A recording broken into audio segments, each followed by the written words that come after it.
Yeah. Yeah. Kane is in the building. Yeah. Already the show goes on all night till the morning. We dream so long. Anybody ever wonder when they would see the sun? Just remember when you come up. The show goes on. Already the show goes on all night till the morning. We dream so long. Anybody ever wonder when they would see the sun? Just remember when you come up. The show goes on. Have you ever had the feeling that you was being had? Don't that shit that make you mad? They treat you like a slave, put chains all on your soul and put whips up on your back. They be lying through they teeth, hope you slip up off your path. I don't switch up, I just laugh, put my kicks up on they desk, unaffected by...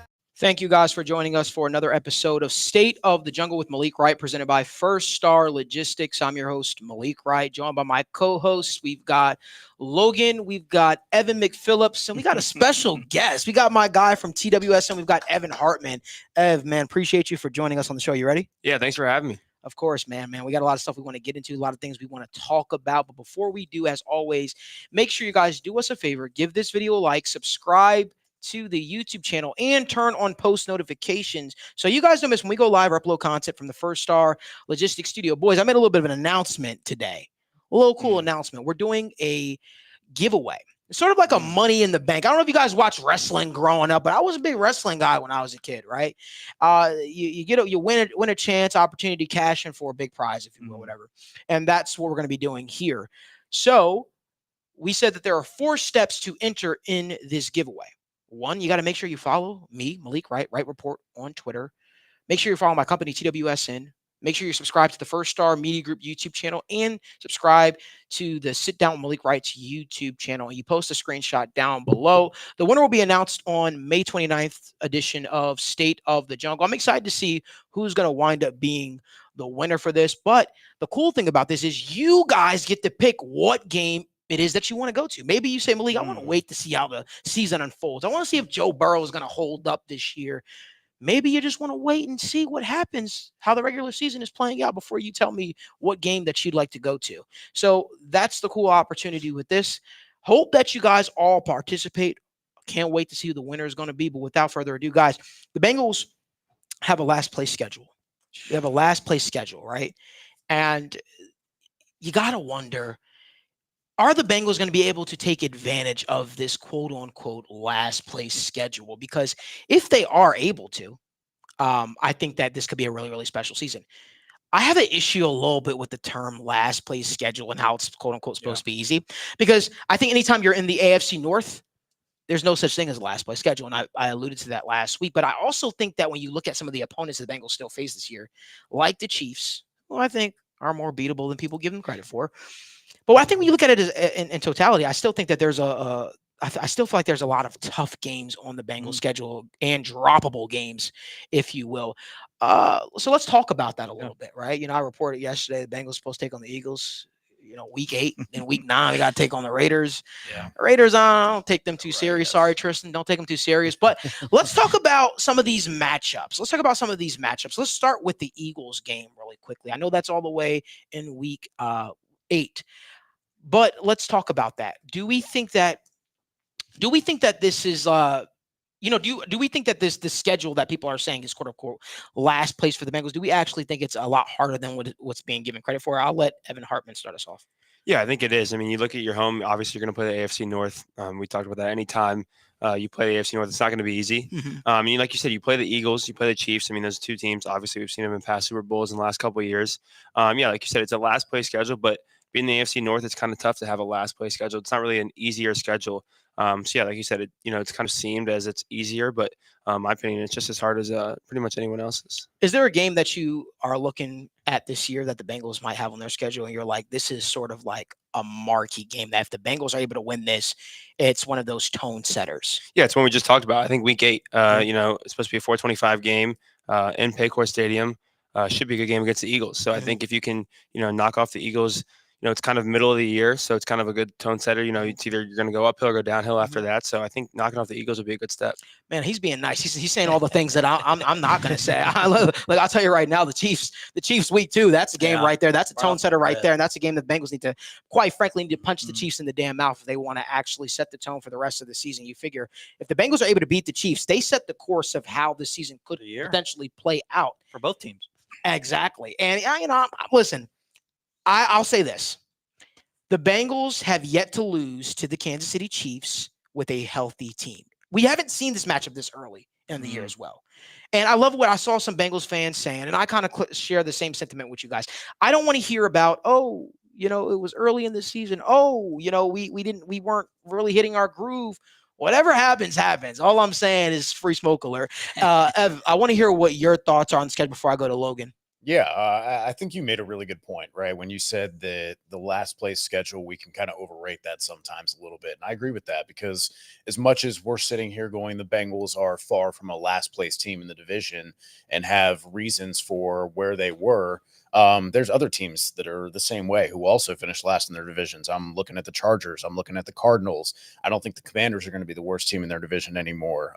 Bears, I think same thing. You've added a lot of different talent. They looked good for about a 4-6 week stretch down there in the back half of the second part of last season. And I think a lot of these teams are there for varying circumstances, right? So even these last place teams last year doesn't mean they're going to be some of the worst teams this year either, right? Teams like the Cardinals who get their starting quarterback back, don't have to go through the Josh Dobbs period. I've been playing well under Jonathan Gannon so far. So just to speak to what you had mentioned earlier, that the last place teams aren't always the worst teams per se the following year anyways. So, but yeah, looking at the schedule, I think there are some difficult games, like you said, where you are talking about obviously your division games. The Eagles game is going to be a home game, which is nice, but your away schedule too, man. Like I know we've kind of made fun of the Cowboys a little bit for saying they're going all in and then doing a whole lot of nothing for a very long time. And then making some interesting moves, though I do like how their draft kind of worked out for them. Yeah, I definitely look at the Chiefs, the Chargers, the Eagles as, hey, if this is supposed to be your last place schedule that you're getting, and this is a reward, I don't know that it is necessarily as easy as, the name easier schedule would imply. So definitely looking at those games as kind of key turning points for the season. Obviously, we know with the Bengals, part of the hesitancy to take them and put them in the big games sometimes is either one, how they can kind of drop these games that seem very winnable to them when you play some of these teams. It would be totally Bengals to just lose a weird one in like week 8 to the Broncos, right? After going through like a murderer's row of like, oh yeah, you beat the Chiefs and then you beat the Chargers. And then let's say you beat the Eagles at home and then suddenly you drop one to the Broncos, right? That would definitely feel right for the pick in there. So I think consistency in both those games you're supposed to take care of. And like we've talked about last week's episode, finding ways to be more consistent down to down or drive to drive even for the offense, because they show really explosive potential in spurts, and we just want to see more consistency in that nature. So I'm looking forward to quite a few of these games, looking forward to breaking them down a little bit more. I agree. What are your thoughts, Logan? Yeah, I mean, in general, I think the past couple of years, and if you've been a Bengals fan for a while, the Bengals kind of always just lose games that they had no business losing. We haven't just talked about the Cowboys. We played the Cowboys a few years ago, that Cooper Rush game. That was abysmal. The New York Jets game a couple years ago, again, abysmal. Last year we got embarrassed by the Titans. There's just, so again, while it's a last place schedule, it sounds good. It is good by default, but at the end of the day, every game still matters, and the Bengals have this history of just, again, losing games that they just have no business losing. So as long as we can avoid those this year, we should be all right. But a game I'm kind of just really looking forward to for a number of reasons.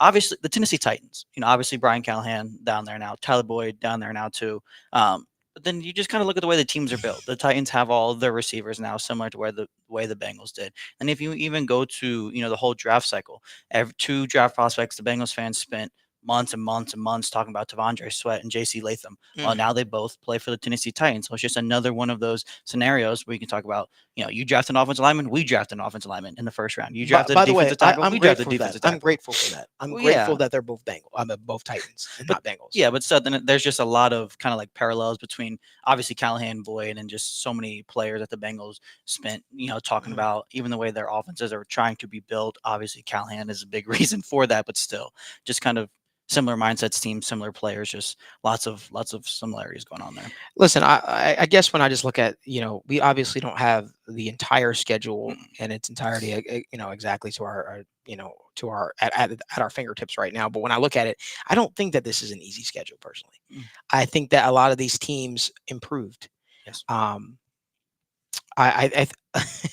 Benny says, I already know Malik is going to go in with his number 1 seed take. You know it's coming. I've got to say what I need to say, and I've kind of been, I've been trying to remain a little calm about it. But I'll say it again, guys. It's one of those things where we can't focus on the number 1 seed just yet. I'll put it to you bluntly. I mean, the fact of the matter is, we won 1 game in our division last year. It's just unacceptable. That can't happen for a team that is aspiring for championships. And one of my favorite things to do is go back in the comment section and read some of the comments after a show.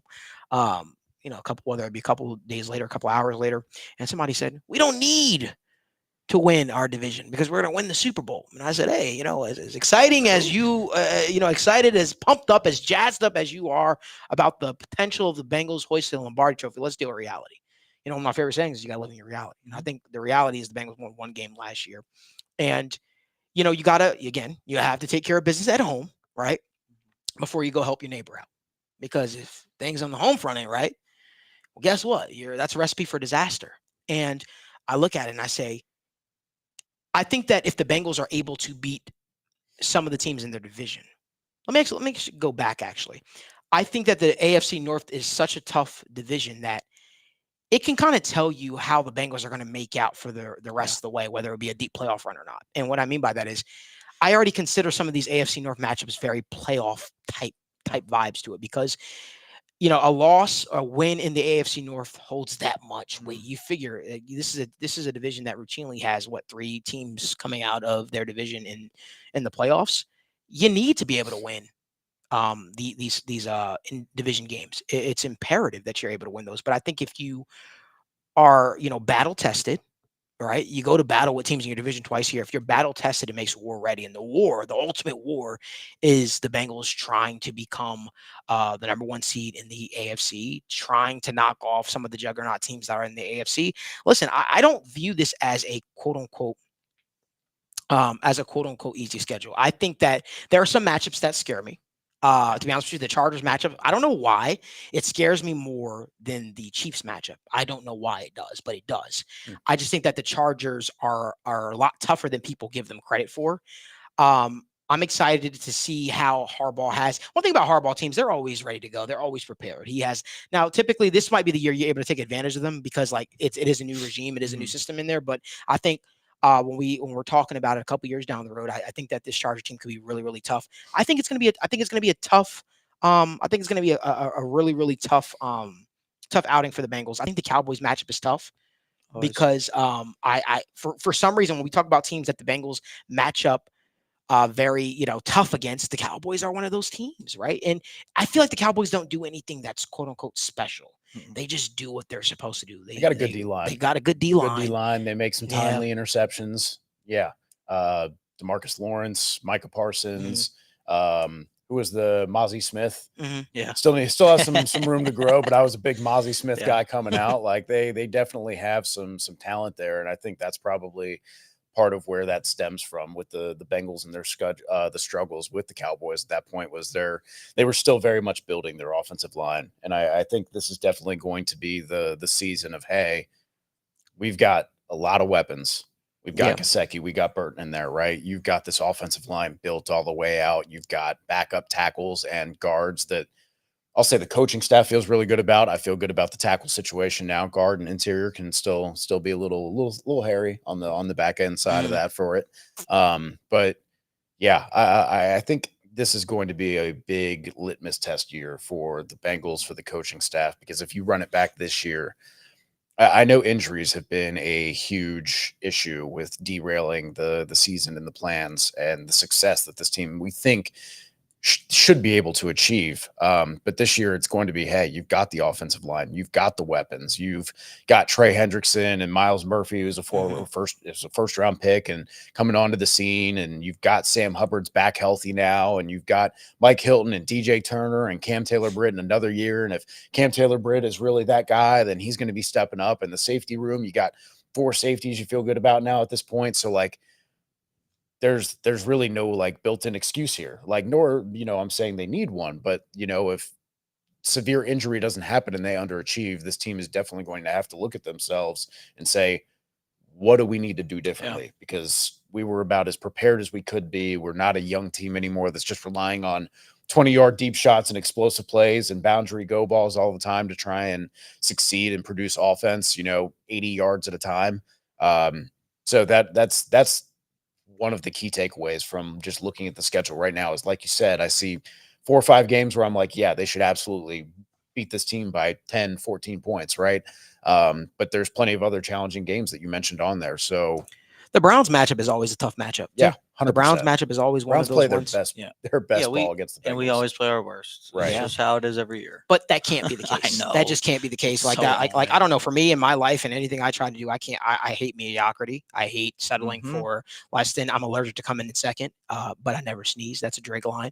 But so I think when I look at it, it's one of those things where I feel like the Bengals can't just look at themselves saying, oh, I just we perform badly against this team or that team. No, you have everything at your disposal. You went out and you upgraded almost every position group.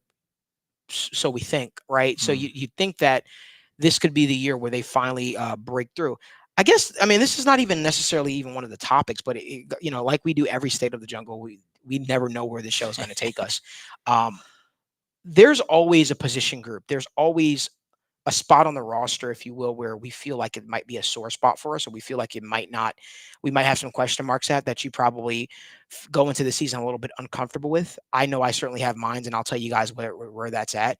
And that's not a reflection. Oh, let me just say this right off the bat. I am excluding second-year players, Miles Murphy. I am excluding any first-year players from what I'm about to say. I think the edge rusher spot is a spot for me where I'm still uncomfortable. Personally, I just don't know who that guy, I understand Sam Hubbard is healthier now, and I hope that he's able to stay healthy. But I think that when I look at the defensive line side of the ball, I'm wondering, outside of Trey Hendrickson, who's going to be that guy that we can truly count on to step up consistently. I'd like to think Joseph Ossai could be that guy. But don't sleep on my guy Cam Sample. All right, give my guy some credit. I'm sleeping on that. I'm not saying he's going to be crazy. I'm saying he yeah. can give you 500 snaps you can feel good about. It's a contract year. Maybe he bumps up. And that could happen. The Jermaine Pratt, Michael Johnson special. Yeah, 100%. Contract year. Baby. That's crazy. Watch out. Cam Sample contract year. Get it trending. He's a good player. He's a solid player, though. Yeah, I don't know. But I hear where everyone's coming from. I'd like, again, I'm hopeful. I'm hopeful. I really like the potential of Miles Murphy. I think Miles Murphy could be good, but I think it's just fair to try to, put more pressure on him going into year 2 than he probably already has. So Evan, what is a position group that you look at? I'm going to go around the entire panel here. But what is the position group that you look at, Evan? You're like, man, I don't know how I feel. I don't know if it'd be more worried or more interested to see is the wide receiver room with Boyd gone. I'd like to see how guys like Burton, even adding tight ends and Gesicki and Eric all could flourish. Obviously we had the 3-headed monster before, and now Boyd's gone. Can someone fill that role, and who's going to be that wide receiver 3 that steps up? There's a lot of options. So not as much as worried, as kind of just excited to see where it can go and kind of to see if the defenses can stop it. I agree. Logan, what about you? Man, I think for me, I think I'm looking at the running back room, man. Like, I like Zach Moss. I like Chase Brown.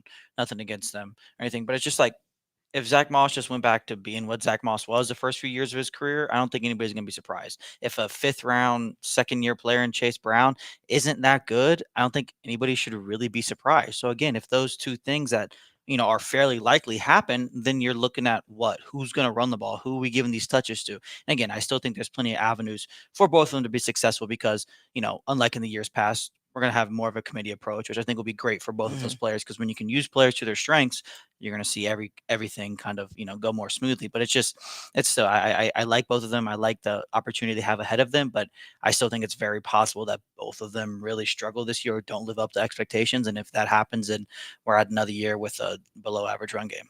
I agree. I could understand. Listen, I've never been necessarily the biggest. Yeah, I won't say anything, but I've never been. I've never been the biggest. Zach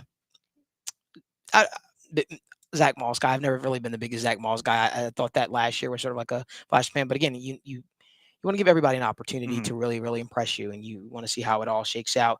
Evan, I'm curious to hear what your thoughts are. What's a position group that you feel uncertain about? I say this with sincerity, and you guys know I love DJ Turner, right? I love Cam Taylor-Britt. I think it's fair to look at the roster at present right now and what we have seen from these guys and say we are very encouraged, but do you necessarily have a corner one that you feel good going toe to toe with a variety of different skill sets in the number one receiver week to week to week, right?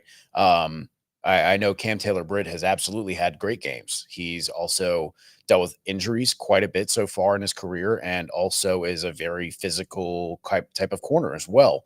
So you see some susceptibility there a little bit. On top of corner, I will keep saying is, by studies, the third most injured position. The cornerback 3 in terms of the other boundary corner behind the 2 outside starters has played over 2,000 snaps in the last 3 years. That guy will be playing as much as you guys were clamoring for 500, 600, 700 good snaps from a guy like Johnny Newton. You're going to get that probably from your backup boundary corner. And right now, if God forbid either he or DJ Turner with a smaller frame ends up getting injured, you don't even have a veteran presence right now. And maybe they add somebody to help kind of shore up that room a little bit. But I am concerned looking at, hey, we're going to at present put in a 5th round rookie. Hey, at present, we're going to put in a 2nd round, 7th round pick 1 year after his ACL tear. And we saw like 17 or 20 snaps from him last year. Though they were kind of high on him for a 7th round pick, I don't know if I feel great about him being the first guy off the bench if something happens to these guys. So when I'm examining the roster, I see the starters are really good in almost every spot. But then the depth is where you start to see these holes kind of appear. And interior offensive line is that kind of spot. Corner is really that kind of spot for me too, where I'm like, hey, you've got an injury history here with one guy, you've got a smaller frame guy in the other, and you don't have much experience, veteran depth behind them. So I still wouldn't be surprised to maybe see them add a corner sometime through the next couple months as people kind of find their way to Eli rosters Apple. and contenders, right? But overall, the state of the cornerback room is definitely something where I'm like, hey, if these guys don't stay healthy, then I'm a little concerned about what you might have. I think we've kind of talked about it before, but it's like you have a position group that's full of just solid to good players. But it's hard to be a great positional group with guys that are just solid to good. You kind of, maybe somebody breaks out there, maybe we improve the depth, but again, there just needs to. Maybe everybody that we need to be successful is currently in that room. Maybe Dax Hill is some great corner all of a sudden that he's never played before. You know what I mean? He very well could be, but there's just too much uncertainty there. It doesn't mean they won't be good. Doesn't mean they won't be effective. But like that cornerback room can play out in like 18 different ways, and I don't think you'd be surprised. For sure. I guess where I want to transition is there any fear about Joe Burrow's ability to stay healthy? I know that he's had nagging injuries and nicks that have sort of come up, and things that have sort of just made us feel a little bit uncomfortable. But is there anything like that regarding that on the Burrow side of things where you're just like, I don't know how I feel about that? Evan, I want you to take us home there. Yeah, I think that's fair. But at the same time, I'm looking square at guys like Justin Herbert, who have dealt with hand and rib injuries now in separate seasons. Dak Prescott had a calf injury recently that took him out 6 to 8 weeks of the season. This is not something that's necessarily uncommon to see these quarterbacks lose the 2 to 4 games. It's just kind of unfortunate that what has happened through either the nature of the injury, but also I think the management of the injury has not been where it needs to be. And Joe Burrow, to his credit, has kind of stepped up and said, hey, I want to be out there. I'm a football player. I love this game. I want to be there with my guys. I don't want to watch us from the sidelines. And to his credit, like we applaud that, right? At the same time, you have to be very real where, hey, maybe I missed the next 2 games, right? But because of that, I'm going to be able to make that push toward the end of the season when things matter. I think last season was probably a little bit of a wake-up call with him seeing that Jake Browning can perform pretty admirably, can get you to what we said, what you need from a backup, where you can just win half of the games that your starter's out. And hopefully Joe can kind of realize that, hey, maybe I can be a little more honest with myself and with the coaching staff and with the training staff and say, hey, I'm not right. And I feel like I could risk severe injury, because that's what all these things, right, are, is it's rare that someone just blows their Achilles, right? Usually there's some sort of like small calf strain or some lingering muscle imbalance that didn't get healed right that leads to that. It's more rare that you just end up just being perfectly healthy, perfectly fine, and then you rupture your Achilles. These are the small things that snowball into bigger things. And I know people say everybody's dinged up by the end of the season. Well, there's a difference between being like dinged up and then having something that could escalate and potentially hinder the trajectory of your career and of the team as well in the near future and in the distant future. So I think the way the injuries were handled kind of amplified the issue, right? The calf obviously snowballed and got worse. Then you had the hand thing where it was probably an issue a couple weeks before, but then didn't really get reported as he kind of just works through it and plays through it, like we've been told since we were playing Pee Wee football, right? Are you hurt or are you injured, right? Is what they would always say. And maybe Burrow just said, hey, I'm hurt, I can manage. But, maybe he needs to be honest with himself, and it sounds like he will be. And I think that will help lend itself to less of these long-term injuries that necessarily have people differentiating him from guys like Herbert, who played through the rib and the finger, which are a little bit easier to play through than, something seriously wrong with a ligament in your hand or a bad knee injury. But again, it's not Joe Burrow takes 3 steps and suddenly, you remember Steve Nash at the end of his career when he signed with the Lakers, not even the end of his career, when people were like, look out for the super team Lakers.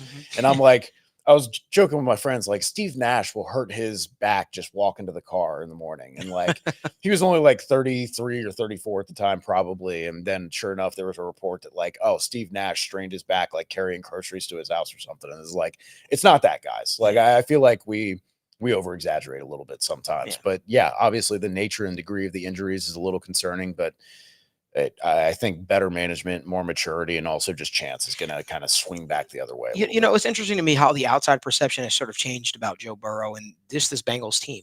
How, you see them. I mean, they've growing up, obviously they were always left off of those type of list of teams that could break through, or teams that could really shock. But I feel like I mean, this league is what have you done for me lately? It really comes down to that. What have you done for me lately? And if it isn't anything good, then we're going to have discussions on shows talking about if we'd rather have Jared Goff over Joe Burrow. Now, you got to understand some of that stuff is obviously clickbaitish, and it's obviously the off season, and it's the dog days of the off season, and we just got to find topics to talk about.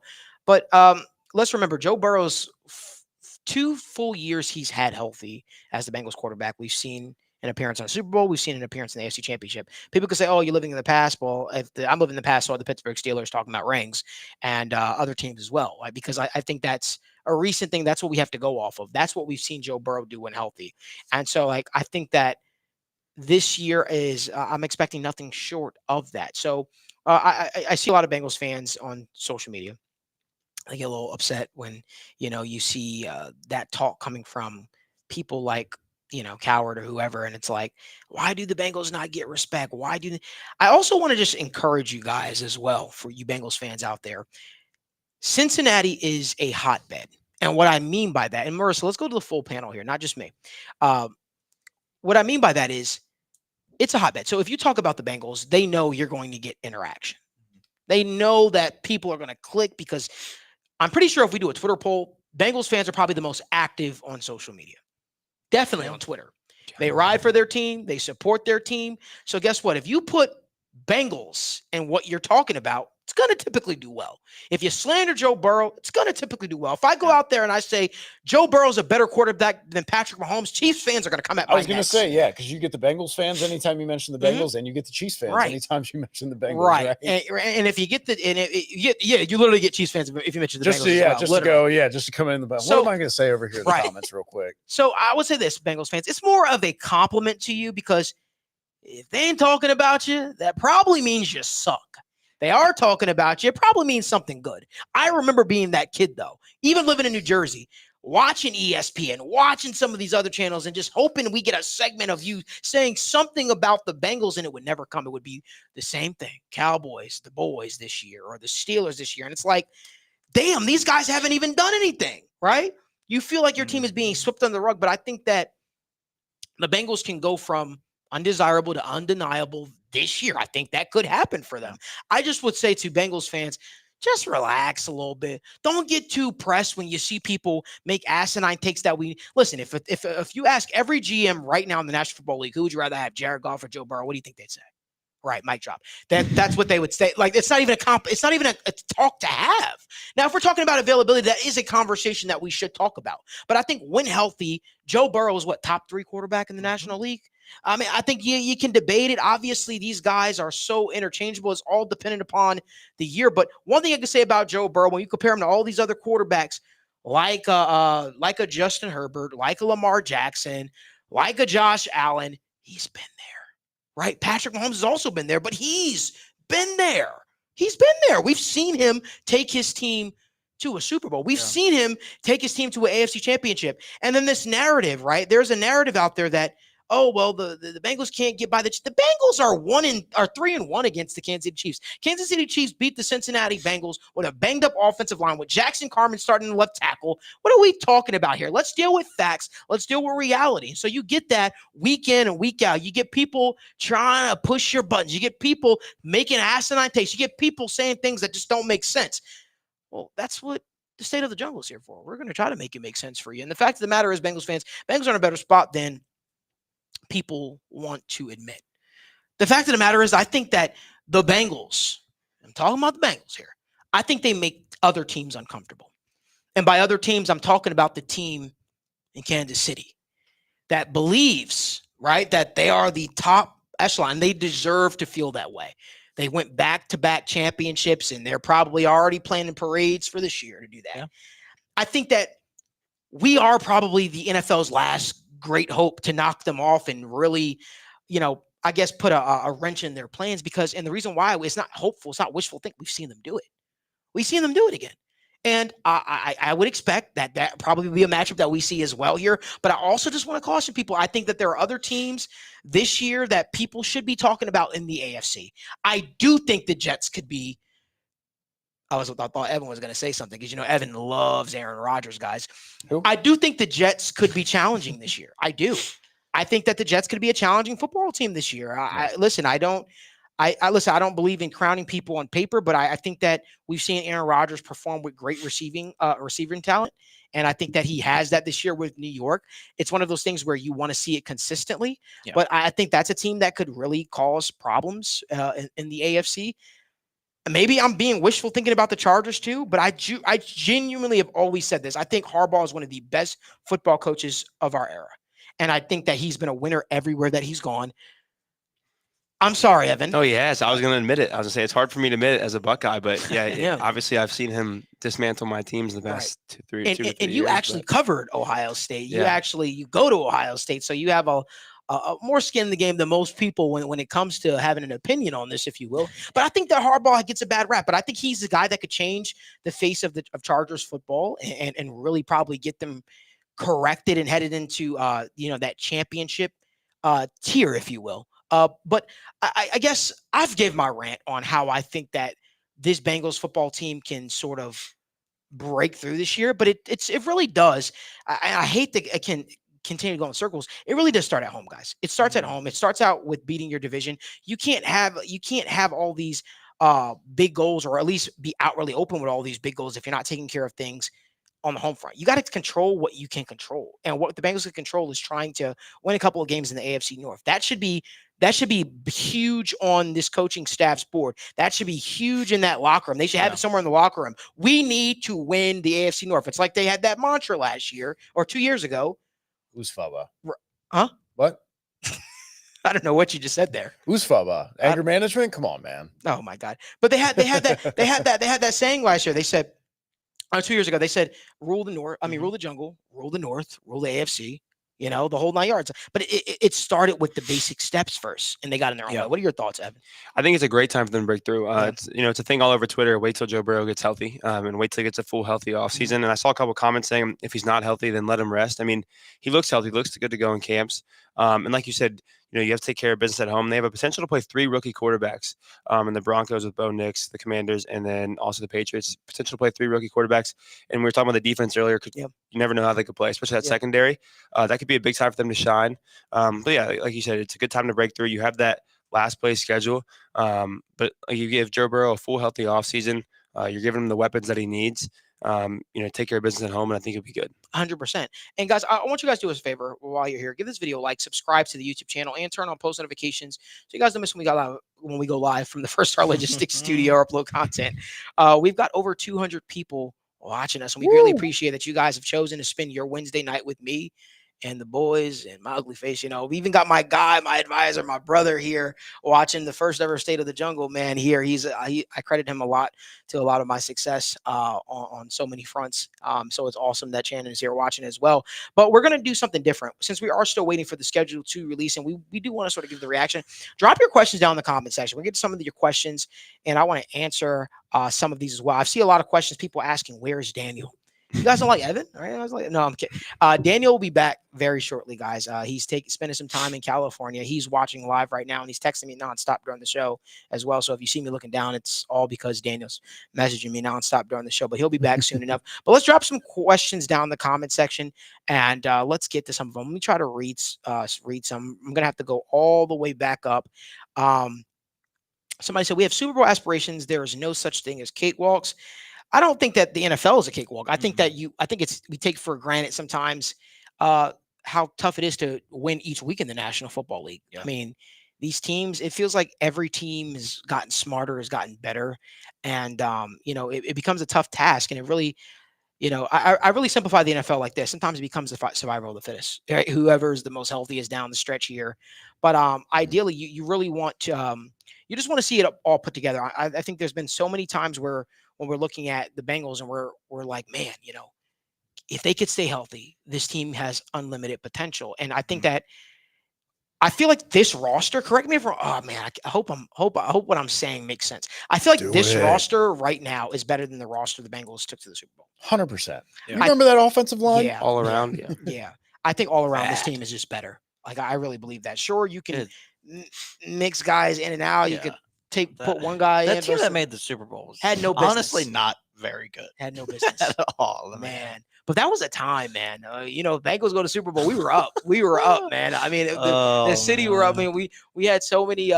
We had so many new Bengals fans, on the horizon that were just pumped up about it. I feel like Cincinnati was in a different spot, man. I remember grittying in the snow.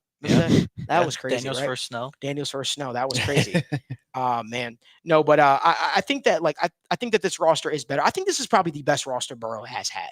Yeah. As it currently stands, at least offensively speaking. I think you can probably, like I said, mix guys in and out depending on certain position groups. Yeah. But man, I think this team could be special. Jermaine Burton looks, he looks like who we thought he might be. I think we just got to see it. I think it's the most talented, roster we've probably had in quite some time. But the question is just gonna be how they're gonna use it.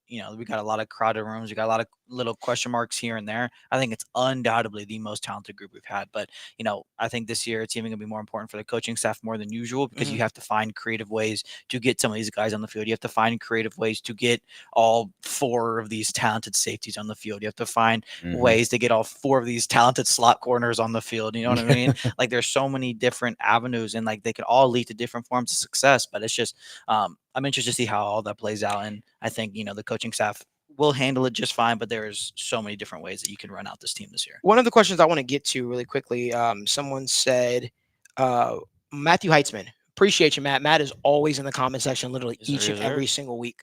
He says, "What will it take for us to beat the Browns?" I have ideas, but I want y'all's thoughts. Evan over here. Evan Which one? 2. Which one? Evan 2. Or Oh, Evan I'm 1. two now. Nah, you're God, I you're got always one. demoted. What will it take for the Bengals to beat the Browns this year? I think it's going to go back to, that they've got a quality offensive line. You know that Stefanski is going to want to run the ball and rely on Nick Chubb, and not necessarily the player that he was kind of going back and forth with a little bit in between press conferences and games, right?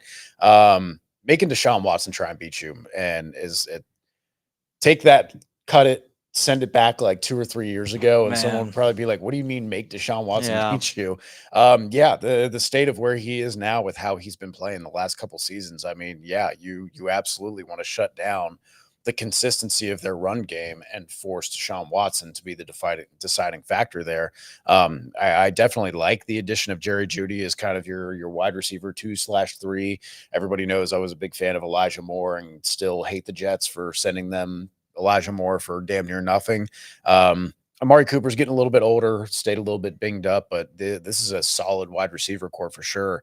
And then we know David Njoku kind of came alive last year, largely when Joe Flacco was playing, which goes back to weird Joe Flacco magic that like he and like Ryan Fitzpatrick have that just bring guys alive who just could not function with starters. But really, man, it's going to be finding consistency on offense, trying to get the Browns from playing from behind where they don't want to be. A lot Right. like you would with the Titans, how they played with Ryan Tannehill and Derrick Henry for so long, where it's, hey, get out in front of them, make them play from behind, make them deviate from their game plan and get uncomfortable. And I think that's the easiest way to get them unsettled and then take advantage, hopefully, through Deshaun Watson errors or just overall defense that, we're hopeful for a lot of these guys. We said the starters are pretty good at almost every position, and it looks like they'll be playing the Browns probably about mid-season there, week 8, week 7.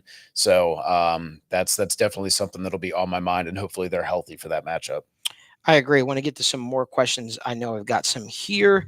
Someone said, they asked, this is a non-Bengal question, but do you think the Bengals of the South, I mean, the Texans, are going to take another step this year? Hartman, what are your thoughts on that? I know CJ Stroud's your guy. Yeah, and I was high on him out of college. I wonder why. Obviously, an Ohio State fan, no bias whatsoever. But no, I always did think. I mean, I've said it before that I thought he was the number 1 quarterback in that draft class, and all they did was reload, I think, and they did a great job at that. They're putting weapons around him again, and so yeah, I do think they take a step. I don't know how much higher of a step they can. It's only a second year, so I'd calm down a little bit on that. But I do think they take a higher step this year. Okay, so he's a big believer in CJ Stroud, no bias at all, but he thinks he takes the next step forward. Love it. Someone asked, even though with all the success, this is balancing bike life. My guy is always in the comment section. Appreciate you as well. Even though with all the success we have not done well in our division, do you think the draft picks we picked up this year can help us with that? Logan, what are your thoughts? Yeah, I mean, I think it kind of did feel like, you're more kind of going back to the old school, preparing for the AFC North style of football. You draft an offensive lineman, you draft a very athletic and good one finally at that. And then you draft Chris Jenkins in the second. You draft a guy that can play the run, just an interior presence. Burton, doesn't really qualify for the AFC North style football. Good player regardless. But then, McKinley Jackson, whether you want to say it's a reach or whatever your opinions are about the draft pick, It was a reach. he still fits that AFC North style football. Just, we know we need to stop the run. We know we need to, kind of control the trenches a little more. We drafted 2 tight ends to kind of maybe go more into that 12 personnel stuff. Like we just, the draft definitely seemed to kind of shift the focus to more like of the interdivisional strategy. But I also just think those just happened to be positions we just needed as well. So I think it just kind of was almost a best of both worlds scenario there. Our other guy that's always in the comment section, Michael Rolfe, he asked, before the schedule comes out, which non-division game do you most want to see in primetime? And if you were planning the schedule, when during the season do you want to see division games played? I personally would ask for no division games before week 3. That's just me. I just think that I think divisional games, especially in the AFC North, are so critical and so imperative that you just don't want to feel rushed and you don't want to be penalized necessarily for starting the season off a little slower, not being in your best form yet. But what games would I like to see in prime time for the Bengals?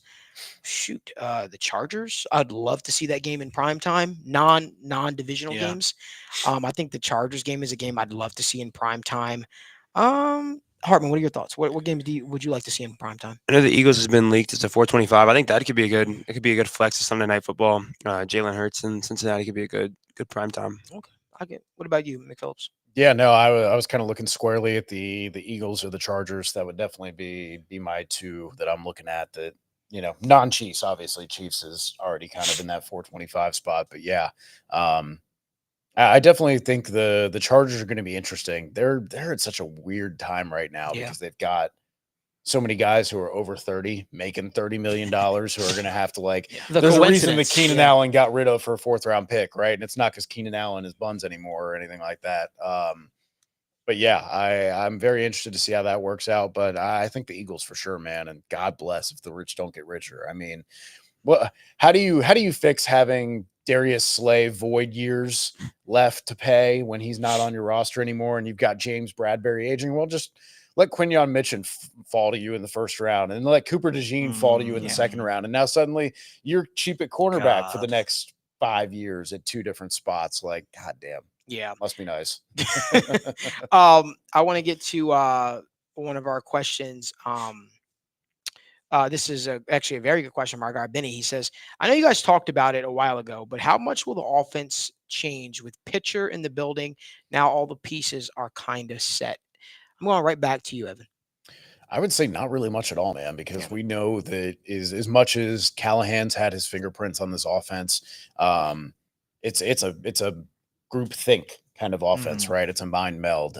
Zach Taylor obviously has a lot of his ideas and a lot of his prints on there and calls many of the plays, but we know that Dan Pitcher got involved a lot more when Jake Browning took over as the quarterback, being vocal in the headset and occasionally calling plays here and there, and just being more vocal about things when they're asking him, how do you want to design on the offense and what play should we be running here? Giving a lot more input to how they should approach the game with Browning in at quarterback. So his influence was already kind of felt on the offense a little bit last year. I think the differences that you might see are just doing more of the play action stuff, the under center stuff, the pistol stuff, the stuff closer to the line of scrimmage with running back centered behind the quarterback type of things with Joe Burrow, just because they didn't necessarily do that last season because of the calf injury, right? They'd rather have him stationary where they were, as opposed to trying to drop back, turn your back, sprint down the field, turn around again. They didn't want all that motion for Joe Burrow. They wanted them to be able to catch the ball, see the defense, and kind of deliver the throw where he needed to be without doing too much footwork. So I think we will see changes, but it'll be more of a function of, hey, this is the stuff we wanted to implement last year, but didn't necessarily feel comfortable doing with our quarterback's health. And maybe you see more of what we saw for the 49ers and the Bills game that we were constantly clamoring for there, Malik. So, Logan, you have any thoughts on that? On how you think something might be different? Yeah, I'm kind of there with you for the most part. I think it's going to be kind of more the offense we saw down the stretch of the season, like you alluded to with pitcher. But the thing I'm just most looking forward to see is just the personnel groupings. Like I've talked about it so many times. Mike Gesicki, yeah, he's a tight end, but no, he's really not. How are we going to fix the slot? How are we going to manufacture the 200 vacated targets that we have in one way or the other? And believe it or not, like Joe Mixon has a ton of targets that he's just leaving. That doesn't necessarily mean it's just all going to go to Chase Brown or it's going to all go to Zach Moss. Maybe that's more Jamar Chase in the backfield. Maybe that's more 12 personnel, whatever it is. There's so many creative ways to kind of get, I think we're obviously going to see a lot of the same, kind of route trees and concepts on stuff because that's what we've built our identity on. I just think, we might see it in more creative and more run heavy kind of looks that we've kind of, seen down the stretch, some more under center stuff. I don't think anything's going to be drastically different, but I just think it might look. The concepts are the same, but the packaging is going to look you much talk about different. Where Shanahan will run the same play 3 different ways, right? Out of multiple different formations, motion, pre-snap, post-snap. That's what you'll see different, right? Is how the play is presented, but you'll still see the same concepts. We got a non-complex question, but I appreciate it. Naughty to Slurps says, boys, which of those 2 helmets do you like better? I like the white one. I like it. I think it's a good color. Is it a 20? Huh? Is it a 20 out of 10 right there? That's a little insider right there. A little insider for the insider. No, but no, this is definitely a 20. The Bengals actually had a helmet like this, would be pretty sick.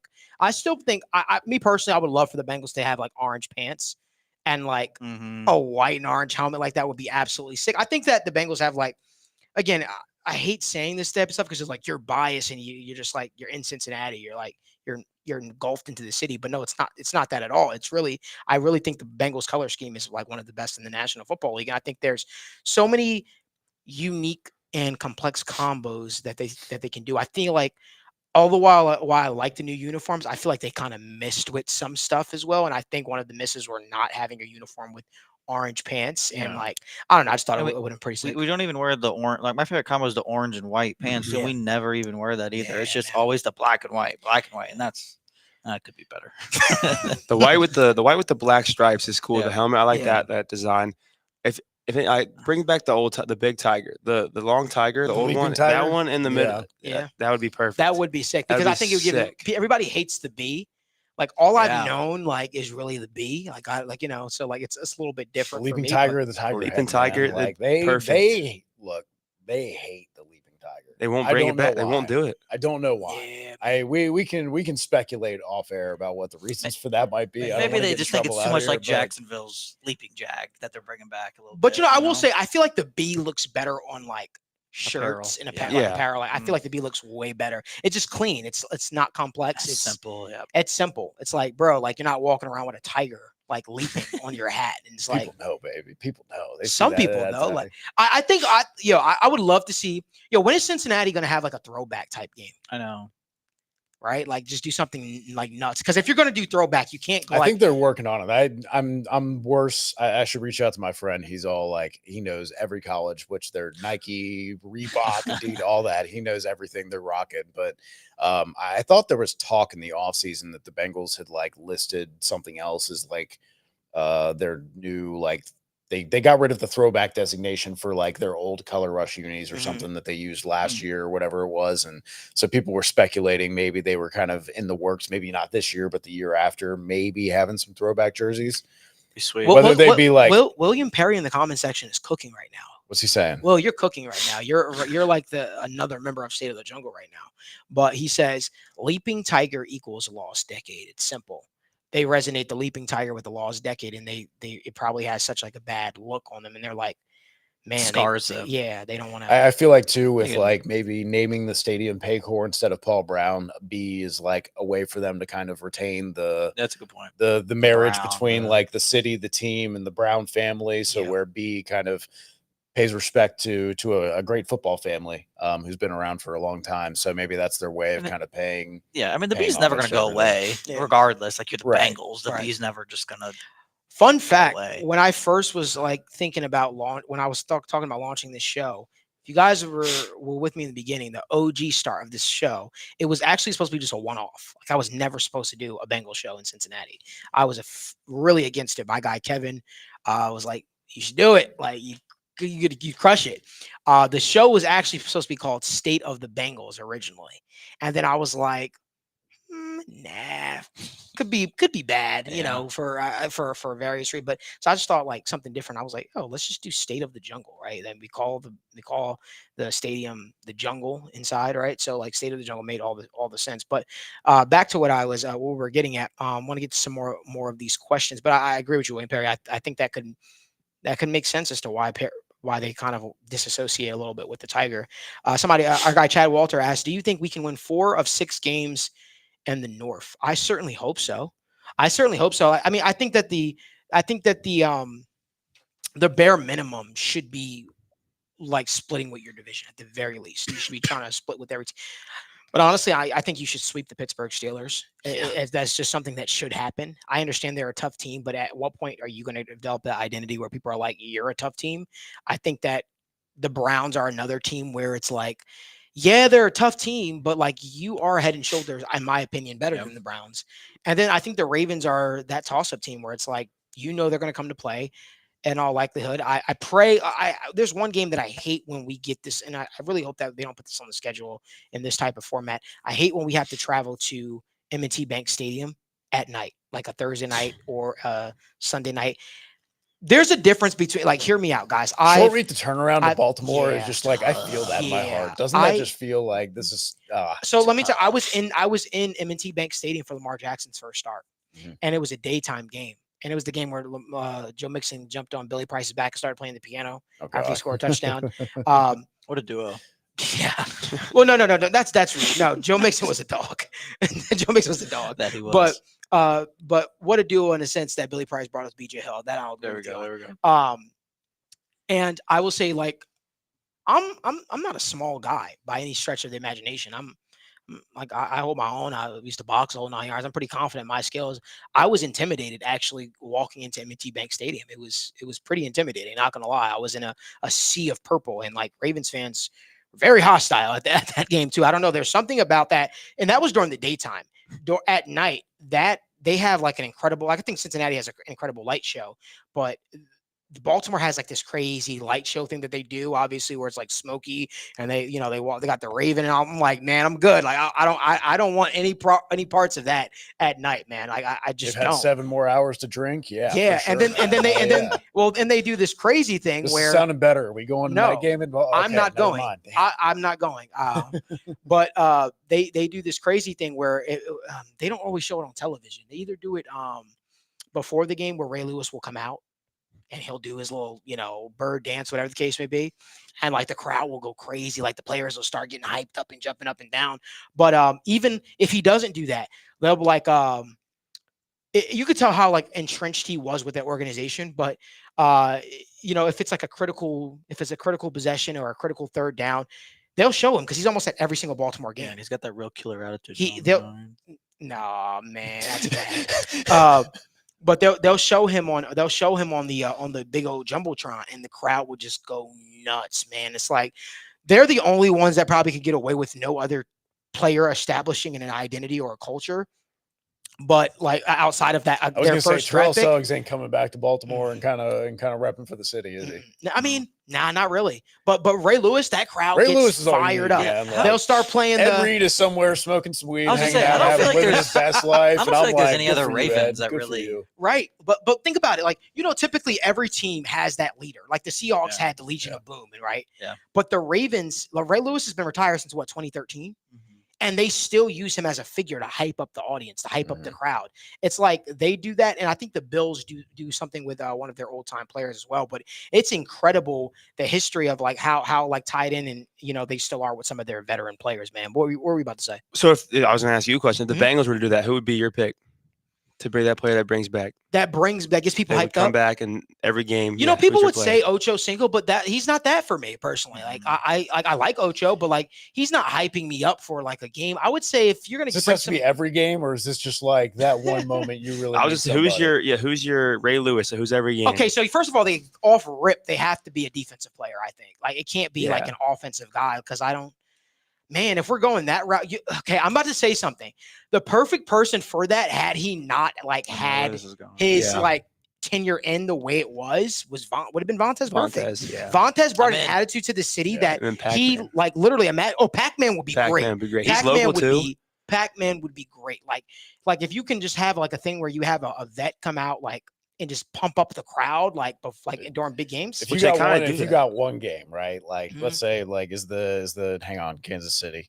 I love what Cincinnati does, by the way. The roar of the jungle. I love what Cincinnati does. They do this thing before the fourth quarter starts. If you've been to any Bengals games recently, I don't know if they show it on television. I don't think they do, but they'll go like, and they'll start playing, and then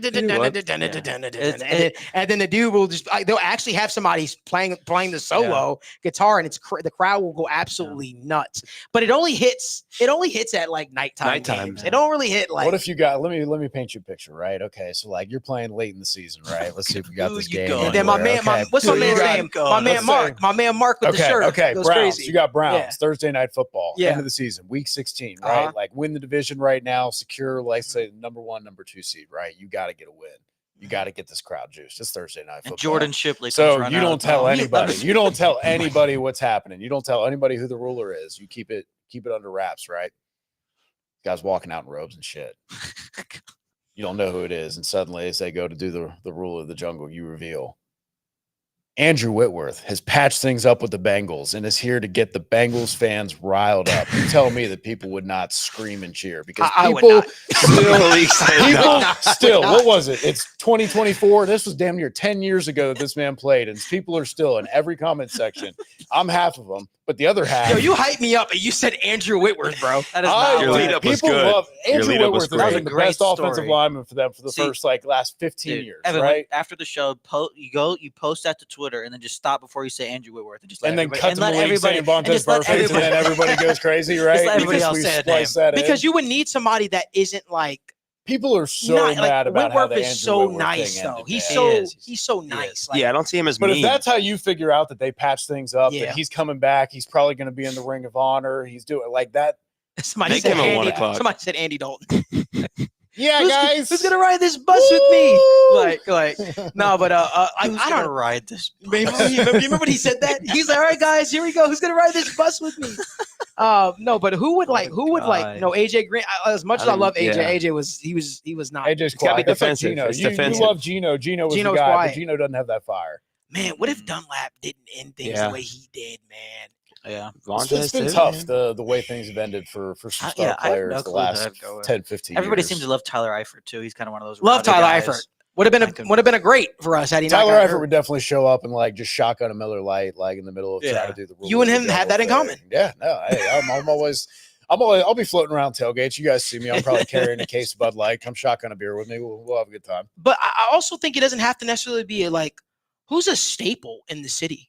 Like if we're actually talking about it, who's a staple in the city that would, Sam like Hubbard, he'd No. come up there and do Why? But that's But, what like, you're saying, right? Like, there's not necessarily that like guy who you're like, oh, this is a hometown guy, played for the Bengals, had a great career. Like, yeah, I mean, Chris Collinsworth is like the only guy who's kind of taken here's on a the edge. guy, And you know. I like really Yeah. like. Yeah. There's guys who have just like Cincinnati is my home, Cincinnati is my city. That there hasn't been, like you said, a ton of that ownership, and that's not.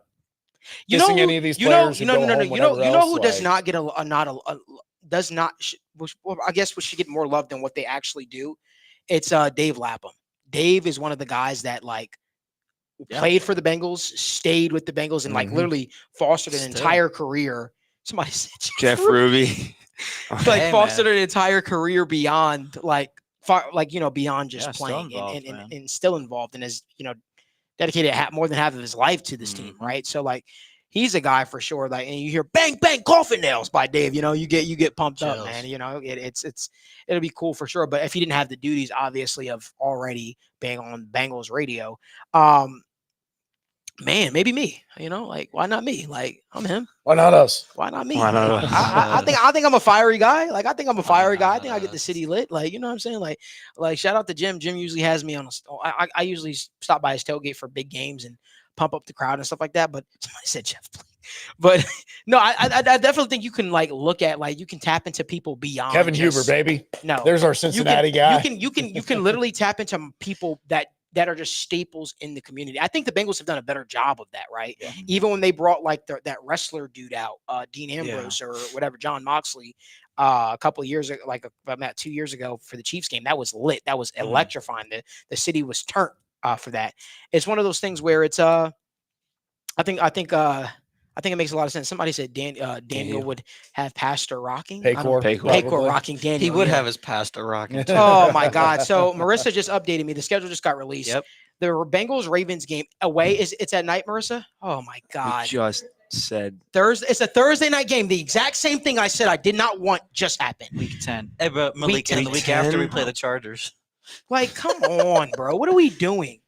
Yeah. What are we doing? There had to be one All big right. FU in there somewhere, didn't it? It had to We be. want to go What through did, it. what did Yeah, we let's go say? through it. Short week, Let's go. Thursday night football going Let- to Baltimore. Let is me that let what me we pull said? it up. Let me pull it up. Let me pull it up. Here, I got it up if you want. Yeah. Let's see what's what. Ooh. Okay. I just realized another game. All righty. All right. What do we got right here, Ev? Logan. What do All what do we right. have? Week Oh. 1, Mhm. starting against the Patriots. Yep. So that's, that was kind of out there, I feel like, a little bit by process of elimination. Week 2, Kansas City. Again, Yep. confirmed. Week 3, Monday Night Football Mm. against the Commanders. Monday Night Football at welcome home? Jaden Daniels. Yep. Okay. That's kind of a fun Okay. one. Yep. And then week 4 against the Panthers. Okay. Week 5, Baltimore. Those two before Baltimore is just Uh-huh. Yeah, and then week 6 you go to the Giants. Sunday Night Football. Yes.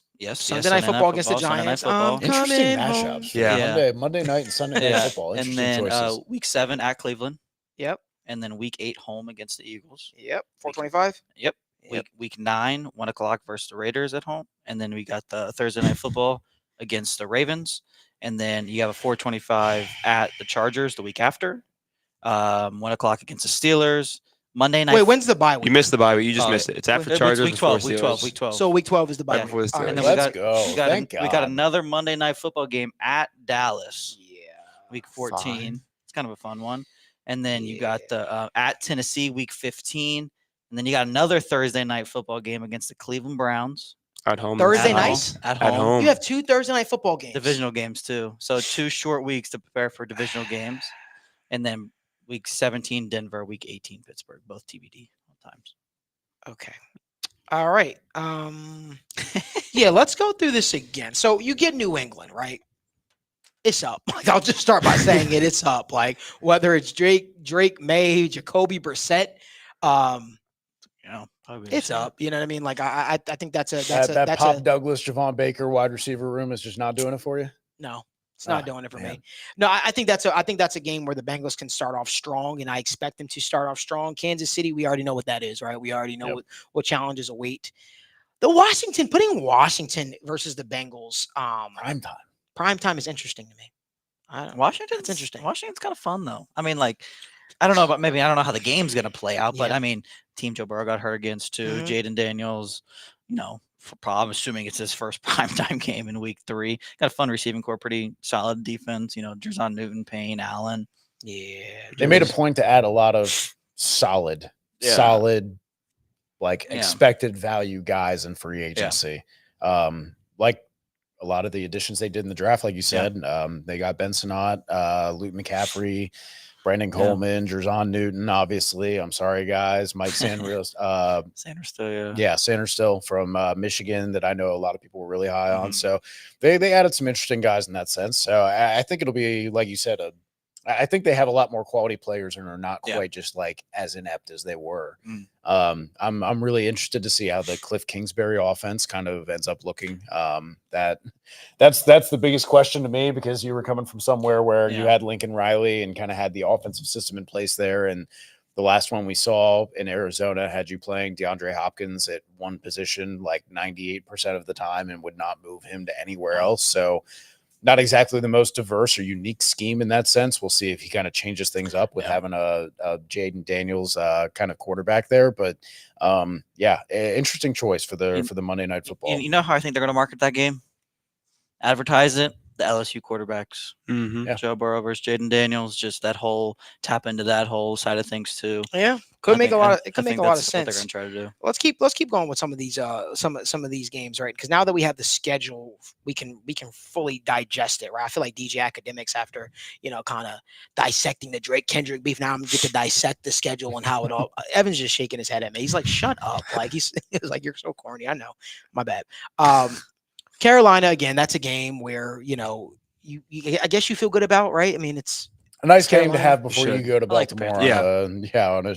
That's not the short week one. The next one is. No. I mean, But you play the Raiders for that. I would feel a little bit good about the Baltimore game if that was it. Like, why can't Cincinnati get more love in these primetime spots? Like, that's just the question I have. I feel like the city has shown up and shown out in every which The Browns way. will be good, but Yeah, I mean, Commanders. I hate two Thursday night Mason, divisional sorry, games Mason. too, man. That's rough. 2 Thursday night divisional Division games. prime Didn't we games, play is the in other one on the Baltimore road last too? Thursday?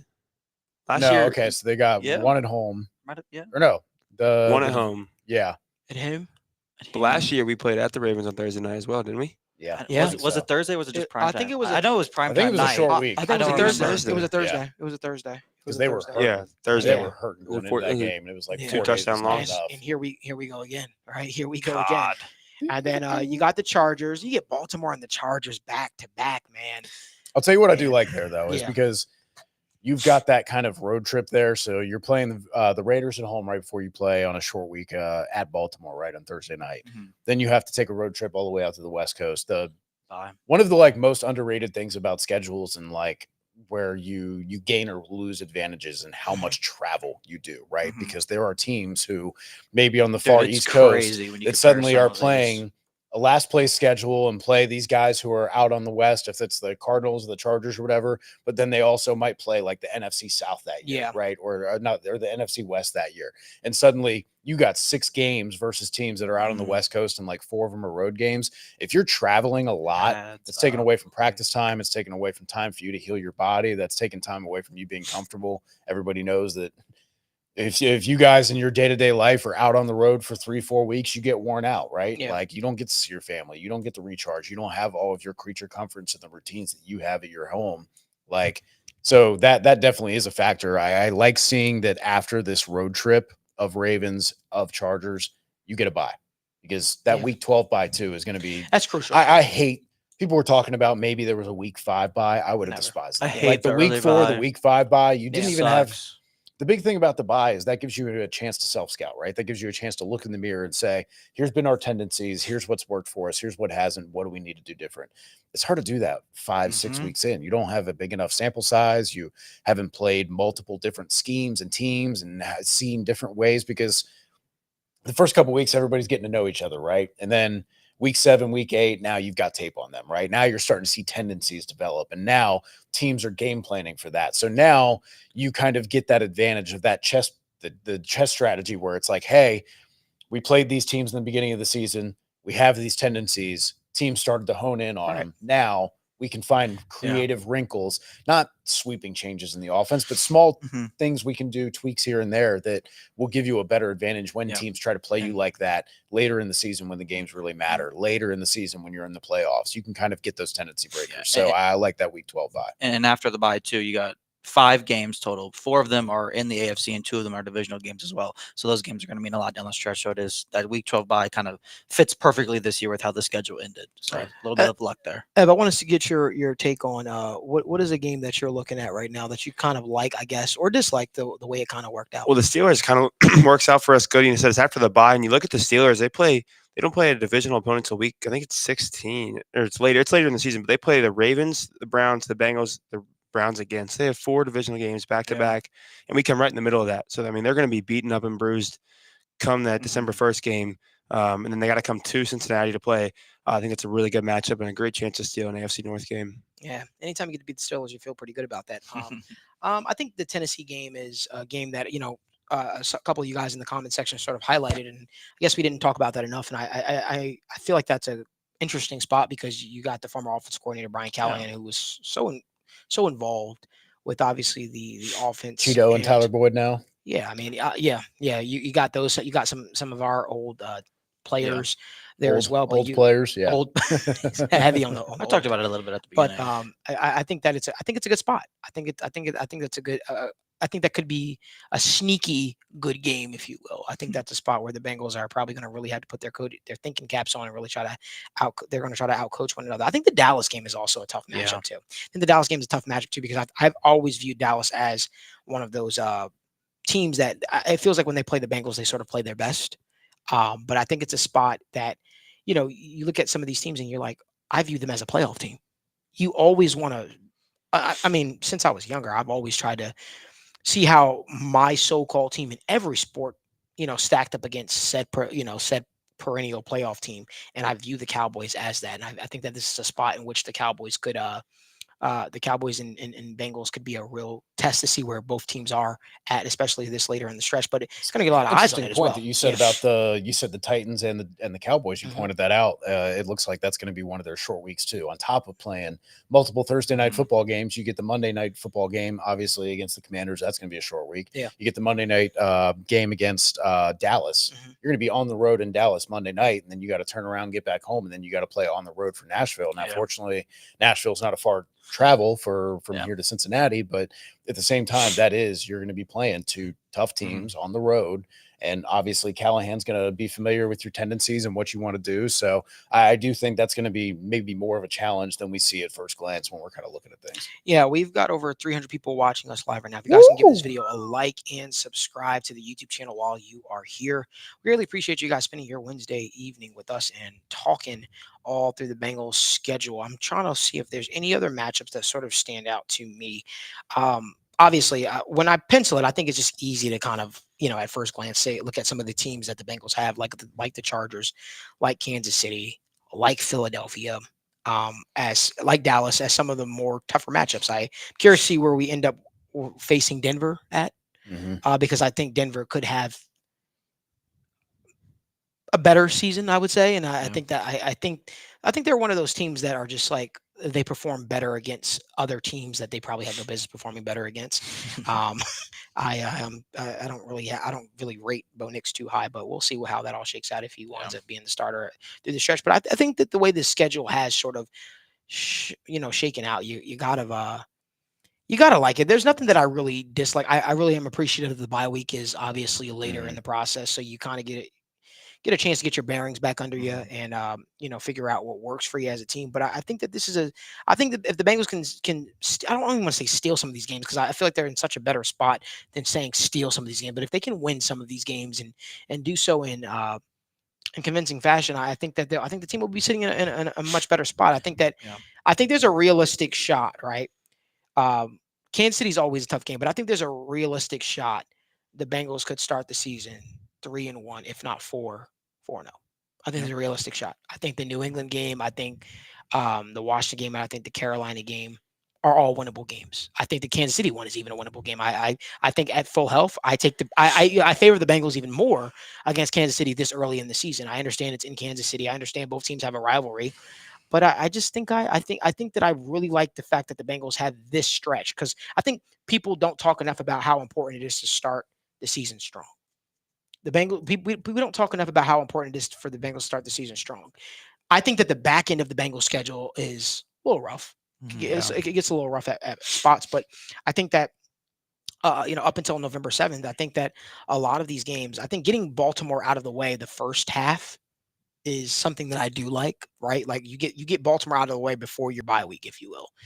Yeah. I think that if you're able to somehow, let's say you're able to. And I hate to go through this right now. We're gonna be live with Ev Hartman again next week. But let's predict up until our bye week. I'll go first. I'll say what I think the Bengals could potentially be up until our bye week. I think the Bengals beat New England. I think the Bengals beat New England. They go 1-0. I'm taking the Bengals to beat KC. I think that they go 2-0 there. I think they beat Washington. I think they go 3-0. Then they beat Carolina. I think they go 4-0. I think they drop to Baltimore. One of the two. I think they drop one of the two to Baltimore. So you can call that 4-1. I think they beat the Giants. Right? I think they beat the Giants. So we'll call that what did I say? 5-1. Does that make sense? Yeah. Yeah. So 5-1. Cleveland is always a tough matchup for some reason. I think it's the tempo in which they play us. This one's at Cleveland too. Yeah, I'll give Cleveland that one. So I'll say 5-2. Philly versus us is a tough matchup. That's a tough matchup. And Philly is one of those teams that just finds a way. They can change. I know that like down the stretch last year they didn't look the greatest, but I rate them a little bit higher than other people rate them. I think that there was some reasons as to why they sort of struggled, and I expect them to sort of have a bounce back year. I'd like to say I pick Cincinnati in that game personally, but for the sake of competitiveness, I'll give Philly that game. So we'll say 5-3. I think Cincinnati then goes on to beat Vegas, which puts them at 6-3, and I think they beat Baltimore. I think they split with Baltimore. So whether you have Cincinnati winning the one in Cincinnati or Cincinnati losing the one in Baltimore, I think that they go 7-4. 7-4. Yeah, I like that. And I don't know how I feel about the Chargers matchup right now. Hartman, what are your thoughts? I think the first 4. I think we can take the Kansas City one. It just depends on what team shows up. But I'm gonna say we take the first 4. And then I think we split one with the Ravens. I don't think we lose both. I don't think we win both. The Giants, I think it'll be a close game. I do think Sunday Night Football for some reason, but I think we win. I do think we lose to the Browns. I think we beat the Eagles. I think we take one from the Eagles at home. Yeah. I just think Joe Burrow stays healthy. The team stays healthy. We're ready by week 8. I think we knock off the Eagles, beat the Raiders. And like we said, we split. And then I think we beat the Chargers. I think Jim Harbaugh's a good coach. I think it's going to take him a little bit to get settled down. He's going to be good, dude. I'm not saying this because I want to say he's going to be good. Like, trust me, he'll have him to the playoffs soon, but not this year. I think we win that one. So what was that? I think we lose. So I'm rating him 1, too highly 2, right now. Yes. Okay. So let's say yes. 8-3, 9-2 is a ceiling. Okay. All right.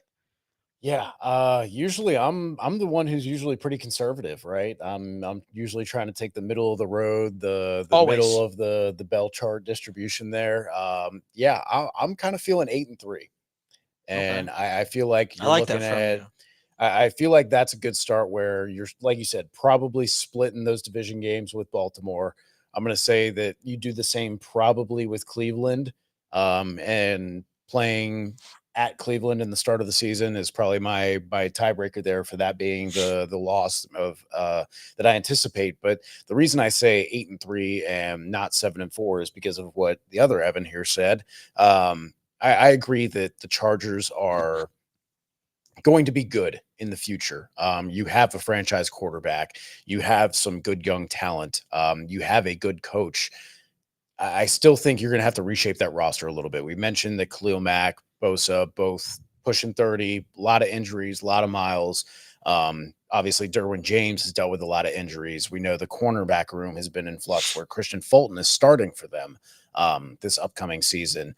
The wide receiver weapons. I mean, yes, we all loved Ladd McConkey coming out, but is he ready to be your wide receiver 1 off the bat? Because Quentin Johnson had about as disappointing of a rookie campaign as you can when Keenan Allen and Mike Williams are both dealing with injuries, and all you can do is get targets. And then Josh Palmer has been that boomer bust guy who's just solid for the last 3 to 4 years, right? So I see them playing that team week 11. That's a lot of time for those injuries to accumulate for the Chargers, for these older guys to kind of. You're banking on the older guys breaking down. I am, dude, because again, like I said it with the Dolphins. I was like, hey, last year they've got 5 guys over the age of 30 that they're paying $30 million to. And you know how many were available at the end of the season? Like 2. It was Tyreek Hill, and Teron Armstead was just out there on one leg doing the best he could. Like, and that's kind of where I look, where I say, hey, I know we're high on the outlook of the Chargers. Justin Herbert is really great. I'm not trying to slander the Chargers at all. But just looking at that roster, I feel like they're kind of in that weird middle ground where I listen. I agree, but we all can all test the Bengals. Listen, I don't think I'm being like too high on the Chargers. I think that if anything, I feel like we're selling the Chargers a little bit low. I feel like the Bengals have always dropped weird games and games we probably feel like they should. I'll never forget, and again, this was 2 years ago, but I'll never forget going to that Chargers-Bengals game and being pumped up. Herbert versus Burrow. I gave a passionate speech right from my living room on my show. And I said, yeah, this is going to tell the test of who's going to be the. And we get there, and we had the first drive, and it looked good, and everything went downhill from there. Yeah. When people were like, oh, yeah, what's the best thing we can do? Justin Herbert's our franchise guy. Oh, well, we're going to turn to a run first identity now. We're not going to utilize. And, it's more so I got to see the Chargers. I think I'm banking. Sure. I personally like the team. I like Harbaugh. I like all these guys. I like the team. I love the jerseys. Yep. But again, I come back to I look at the wide receivers and I go Josh Palmer, Quentin Johnson, Ladd McConkey. I love Ladd McConkey, but you're not like winning a game because of Ladd McConkey right 100%. Now. Like so we're going to be a smash mouth John Harbaugh, run the ball down your throat. Okay, well, J.K. Dobbins is going to be that guy, right? The guy who's been as much of a glass cannon as anybody in the NFL. And I don't want to die on the Chargers hill because I don't want people to be like come back to this and be like, hey, told you so. You told you the Bengals are going to win. Like, what is the offense though? Like, what's the offense? Exactly, but that's the thing. We don't know because we have not seen it just yet. I'm just saying. I just think that the Chargers could be a tougher out than people are giving them credit for. We have to see how it all plays. There could be a world in which they're all healthy. Now that'd be wishful thinking. Malik, there's a world. Chargers fan. Hate to say it. Absolutely not. Absolutely not. But I guess I'm just if the Bengals were to drop a game to a team that would not be a team that shocked me. No, it'd be like the Raiders. That That would be the one thing. That would be very upsetting. Gardner That would be- Minshew he does the Trevor Simeon, Gardner has like Minshew. 5 touchdowns, the best game of his career, and then just isn't on a roster like a year later. Hey man, in all likelihood, and and if I'm just going being super optimistic about it, I say, hey, the Bengals could beat all these teams. And I can say, Yeah. Bengals run the table. Let her know. They look great. But I'm just looking at it and ideally that you'd like this to be the year where they put it all together and they just absolutely are just a juggernaut in football. But I think that it says a lot about a football team when you do go through the ups and downs of a football season and whether you struggle at certain points and all that kind of stuff. It shows you face competition. It shows that, all right, we were able to climb out the mud and we were able to get better from it. Logan, what were your thoughts? You share the same sentiment with Evan? Yeah, I'm kind of with everybody here. I'm sitting around 7-4. That's what I like, but I'm sitting here looking at the schedule and something I wanted to bring up too. We talked about the Week 12 bye and some of these Thursday night primetime games. But we play Week 10 Thursday night football in Baltimore. Yeah. Which, and then when you play on Thursday night, you kind of have that mini bye week as well. So we have that mini bye week, and then we go play the Chargers, which you talked about, which is one of those weird games for us. So that hopefully gives you a little bit of a boost there. But then you have your actual bye week. So now you're coming off a mini bye, and now you got your actual bye week. That's another extended period of time to actually catch some rest there. And then you also have that mini bye after Week 16, to prepare kind of for that Week 17, 18, those big games, and even to the playoffs. So it's kind of nice to have that later bye plus the 2 mini buys, kind of like in that month span where you're really resting a lot down the stretch. I think that can pay huge dividends down the stretch for a team that has struggled to stay healthy. And we all know how important it is to be healthy when the time matters most. So kind of having those 2 to 3 mini bye weeks almost stacked on top of each other is a huge advantage to kind of just refresh, reset, and just get healthy if we're not healthy. Absolutely. I'm pumped up to see how the season all breaks down. And, there will be more discussions as the season progresses. There'll be more discussions next week talking about this entire thing. We've been live for about an hour and 25 minutes, man. So that shows that we, even though it might seem like there's not too much to talk about, there's a lot to still talk about, a lot of stuff to get into. Ev Hartman, I want to thank you so much for joining us, man. How do you feel like your first episode went of State of the Jungle, man? It was good. I feel like I talked a good amount. I didn't want to cut you off too much. So we'll see next week. We'll see next week. Maybe I'll cut you off more. Yeah, man. Maybe you should. Yeah, feel free to cut me off anytime. Feel free to cut me off anytime. He did a good job, man. No, didn't scare you off. He'll be back next. God, I got to try harder. Damn. All right. Next time. Yeah. Next time.